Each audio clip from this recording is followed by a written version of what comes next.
Good morning. How are you doing today, Matt?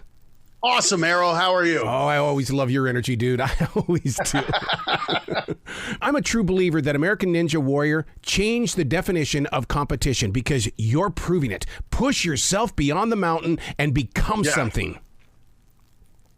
So that's been the most amazing thing I think we've seen is, we knew it was this impossible physical challenge, and you only get, you don't know what you're going to face on the course. You only get one chance on it. But what we've seen is the athletes who've trained for it, the athletes who've made it their lifestyle, the athletes who've become so dedicated, it's been incredible seeing them then have success in other areas. Mm-hmm. And I think of, Captain NBC, the guy who runs in the superhero costume, Jamie Ron. He's been very open about this. When he started on the show, he was dealing with problems with alcohol. He was dealing with health issues. And now he's turned his life around. He runs a gym. He got married. He just had a baby. And he's always so gracious in saying, Ninja Warrior was the catalyst that really gave me this life. And it's amazing to hear someone say that. When you hear stories like that, it reminds me so much of American Bandstand. We watch those dancers on that show grow up. It's the same thing with those that compete. Well, what's nuts is now we're seeing, children competing alongside their parents. Brian Beckstrand and his son Kai, and now Luke Beckstrand. These kids who, when he first started competing, were, barely out of diapers. And now here they are on the show competing alongside him. It was like, Ken Griffey Jr. playing in the outfield alongside his dad. But it really is cool feeling like, because that's what this sport is. This sport is really about family. And, even if you are alone, if you have no one, when you start training for the show, the other ninjas become your family. And the community is probably the best part of it, and just how welcoming they are. And, we just saw there was a big hazing incident in college football, and Ninja Warrior is the opposite, where you could walk into a gym not being able to do a pull-up. And as soon as you set foot in that gym, even the most experienced ninja is going to be willing to help you and welcome you and be like, hey, we all fall. There's no hierarchy here. And it's just incredible because, I grew up playing football, basketball, and baseball where you had to pay your dues. And, the old guys weren't always helpful. And so it's amazing to see this sport really kind of being the opposite. Man, you're so right about that, because it reminds me so much of my days with martial arts as well. I could be a third-degree black belt, but if there's a white belt present, I'm a white belt. I am there to help serve them. Courtesy, integrity, perseverance, self-control, indomitable spirit. I did a little taekwondo, I love the messaging of it. And you see that, I think you see that in, those are the same kind of principles with Ninja Warrior. And the coolest thing is everybody falls. And to see these kids kind of learn that lesson early in life, it's okay. It's okay to fall on your face. It's you're going to do that and not feel embarrassed or not feel ashamed or not feel like, hey, I'm learning from this now. And you see these kids learn that incredible life lesson that takes some of us adults decades to pick up. Over the past 10 years, the obstacle courses have really changed around this nation. I mean, that's got to make you guys feel incredible that these competitions now between men and women all over the nation, it's mind-blowing what they put themselves through. It's really cool now, and I've done some work with national park associations and state park associations, and they always have these companies that make playgrounds, and Ninja Warrior playgrounds are becoming a hugely popular thing. We just had one installed out here at a park in East LA, and it's really cool just seeing how you think about it. There'll be a baseball field, there'll be a basketball court, and there'll be some Ninja Warrior obstacles out there for people to train on. And it's amazing feeling like we were there at the very beginning of something that will last long beyond the show.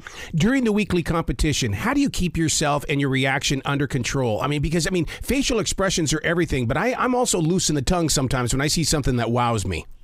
Well, thank God we do, at least there is an edit button where they can, if we do really bad. And sometimes in the middle of the night, you say something, you're like, well, that better bleep and be edited. But by and large, the craziest thing is we get ridiculously tired in the middle of the night when no one's running, in between, when there are breaks. But honestly, as soon as someone hits the course, both Akbar and I, obviously he played in the NFL, I played in college. Like, what it means for someone to have an opportunity to compete. How hard these athletes have worked. So it's just this idea of, God, I want them to do well, because for me, the greatest thrill of the job is seeing somebody perform beyond even their wildest expectations. And you see it on their face when they do it and they hit the buzzer and they think, my God, this was a dream. This was something, I tease myself saying, could I ever do this? And now here I am. And to me, that's the most beautiful moment, is especially when you see someone get their first buzzer or their first obstacle finish, just seeing that kind of idea of, wow, I'm out here, I'm actually doing it. Do you qualify it as a sport? Yeah, well, not only do we, the Olympics in 2028, it's going to be an exhibition sport here in Los Angeles. I feel like that is, it's like the hot dog. Is it a sandwich? I don't know. I feel like this has settled the idea that, yes, Ninja Warrior is a sport. One of the exciting parts, the qualifying rounds, because you're right. They come in there, they're ready to roar, and all of a sudden, a muscle pops. Something goes wrong, and you're going, oh, my God. They studied that long. They worked that hard. Boom, yes. It's gone that fast. It is, and that is the truth. That arrow, that's where our heart breaks. And my mom always says, "Oh, why do you make us care about somebody if they're only going to fall?" And you realize, though, the falls hurting are what makes the successes all the sweeter. So it is, we would love to give people endless chances. We'd love to let them try again doing it, but even they respect, like, no. People have said this, and especially when women started competing with the guys, they're like, we don't want an easier course. We want to go out there on the exact same course, the hardest course, because we want it to mean something when we do it. Yeah.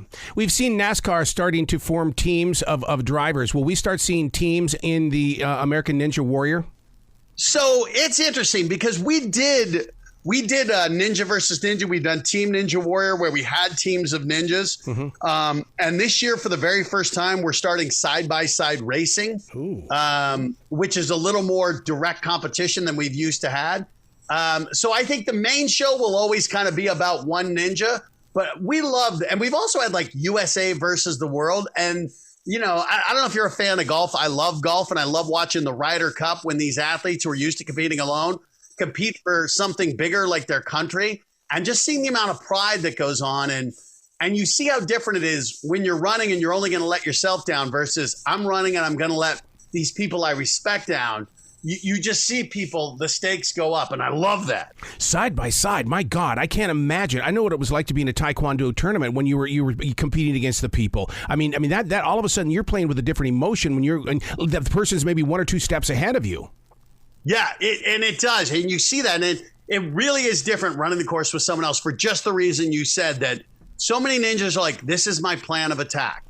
And they don't want to deviate from it. Like, don't change, don't get too excited. But when you see someone ahead of you, you're like, oh, boy, I got to change my plan of attack. So I think the racing really adds a new element. See, and do they get to see each other before the match? And the reason why I bring that up is because we would go over and we would see who we were going to take on next in a Taekwondo tournament. And I would try to figure out, were they breathing from their chest or from their stomach? And if they were coming from their stomach, my butt was going to get kicked. You know what they do? And so a lot of the ninjas love that, where they will come out to watch, not just to learn, like, all right, how are they attacking these obstacles, but because genuinely these people root for each other. And it's so funny because even with this side-by-side racing where we are more directly pitting them against each other, the reality is people don't see it as competitive. They're like, look, what I'm trying to do is be the best version of myself. If you do better, if you do worse, it doesn't change that. And so it really is cool seeing these athletes be so supportive of one another. And the training, that's the thing that I loved about talking with Kai, was his regiment every single day just inspired the hell out of me.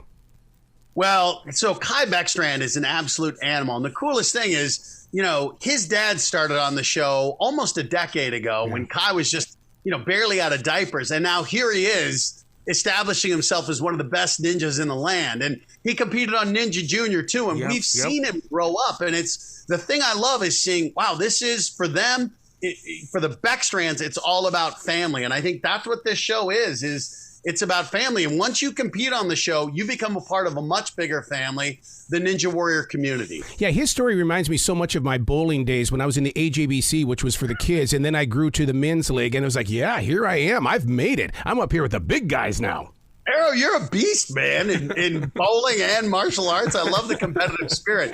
Yeah, it's cool. It really is cool, too, when we lowered the age to 15, because, it's like imagining in high school if all of a sudden you had a chance to compete against LeBron James or something. The people at the pinnacle of a sport. And, for the people who are real fans of Ninja Warrior, it's like, hey, you're competing against Joe Moravsky and Jesse Graff, these people you grew up watching. And so it's really cool to get to watch these kids kind of have their childhood dreams come true. All right, one creative person to another. Have you given up on comedy altogether, or are you still doing some on the side? No, I was just up in Monterey. I'm doing a set at the Laugh Factory here in Hollywood. I'm trying to tour a little more, but the TV and some of the corporate stuff and some of the travel I've been doing has taken it off. But stand-up will always be my first love. It's what brought me out to LA. It's what got me in the business. And there's still nothing. For me, my Ninja Warrior is being on stage with the crowd trying to make them laugh. I just love it. Do you look at it as being the Google Calendar lifestyle? Yeah, that very much is it. It's just bringing this ability to spread joy, right? Just like Google Calendar. Dude, you got to come back to this show anytime in the future. The door is always going to be open for you. Appreciate it, Arrow. Thanks, man. Well, you be brilliant today, okay, Matt? Oh, man, I'm inspired, Arrow. Let's do it.